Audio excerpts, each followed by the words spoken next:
Hello everyone, आजच्या लेक्चरमध्ये आपण कार्यालयीन प्रपत्रांच्या रचनेच्या पद्धती व प्रकार या संदर्भात माहिती बघणार आहोत.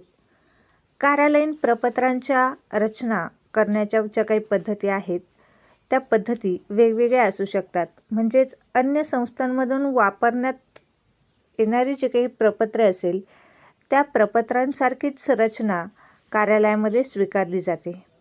दुसऱ्या पद्धतीचा जर आपण विचार केला तर अन्य संस्था ज्या प्रपत्रांचा वापर करत असतील त्या प्रपत्रांमध्ये आवश्यक तो बदल केला जातो आणि ती प्रपत्रे कार्यालयासाठी वापरली जातात. तिसऱ्या पद्धतीमध्ये आपण आपल्या व्यवसाय संस्थेला आवश्यक असणारी प्रपत्रे संपूर्ण नव्याने तयार करत असतो आणि त्या कागदपत्रांचा वापर कार्यालयातील वेगवेगळ्या कार्यांसाठी करत असतो.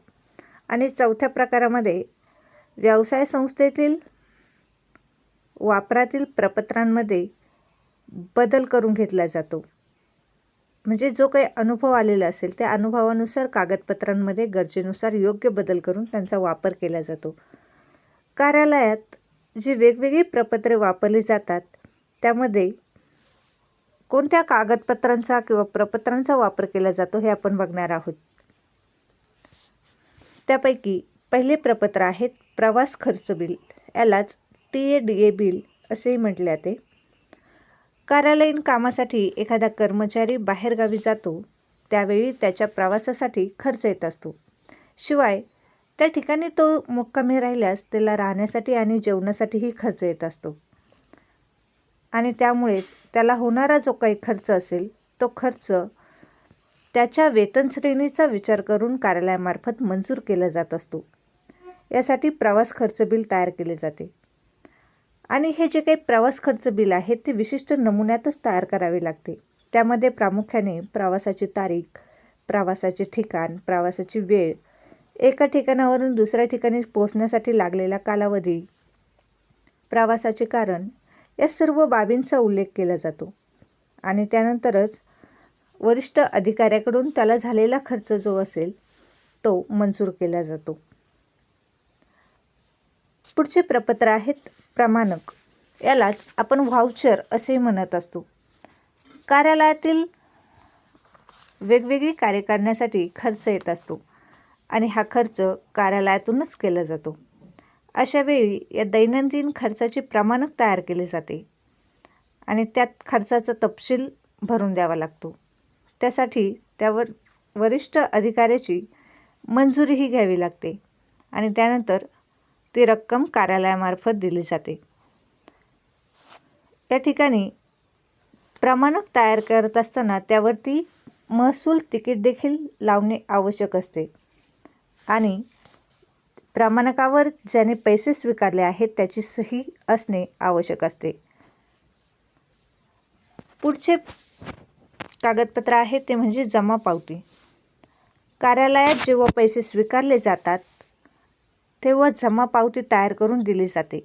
यालाच आपण रिसिप्ट असं देखील म्हणत असतो. प्रत्येक वेळी झालेल्या व्यवहाराची जमा पावती तयार केली जाते.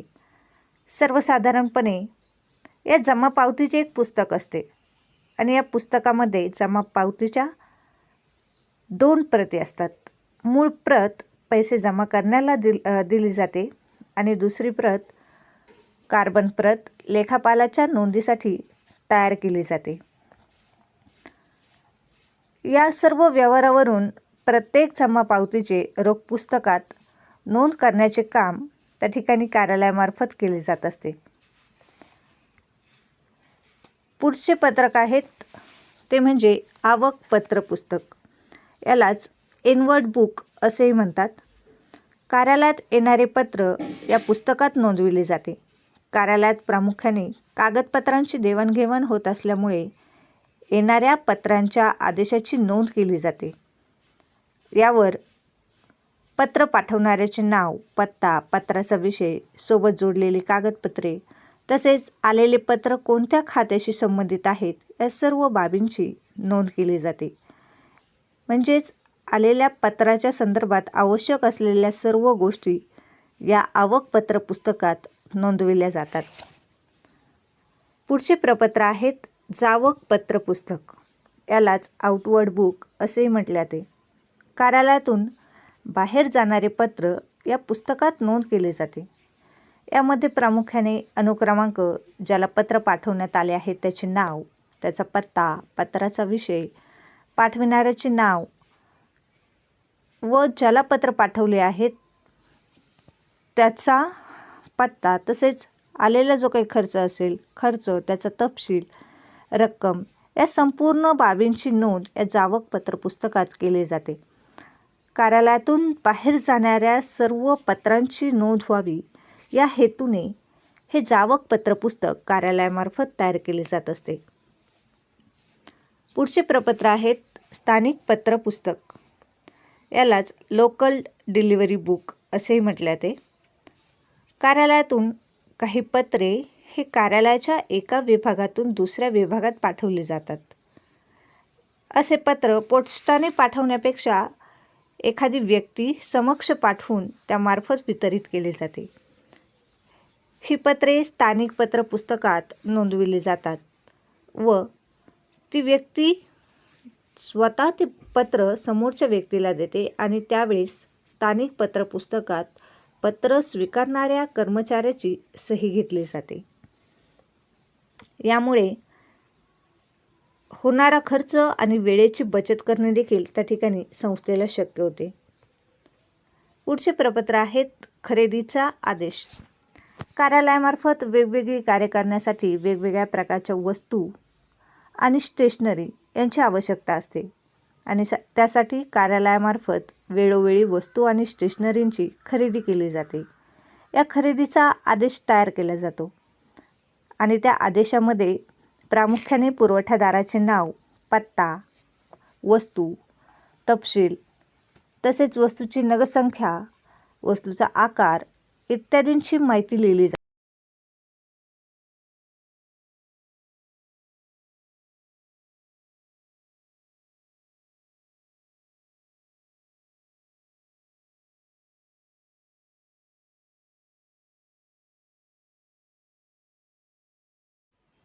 कार्यालयामार्फत वापरले जाणारे पुढचे प्रपत्र म्हणजे रजेचा अर्ज. कर्मचाऱ्यांना कार्यालयात विविध कारणांसाठी रजा घ्यावी लागत असते आणि हे रजा घेण्यासाठी कर्मचाऱ्यांना त्या ठिकाणी वेळोवेळी रजेचे अर्ज करावे लागतात. सर्वसाधारणपणे रजा वेगवेगळ्या प्रकारच्या असतात, म्हणजे किरकोळ रजा असू शकते किंवा वैद्यकीय रजा असू शकते.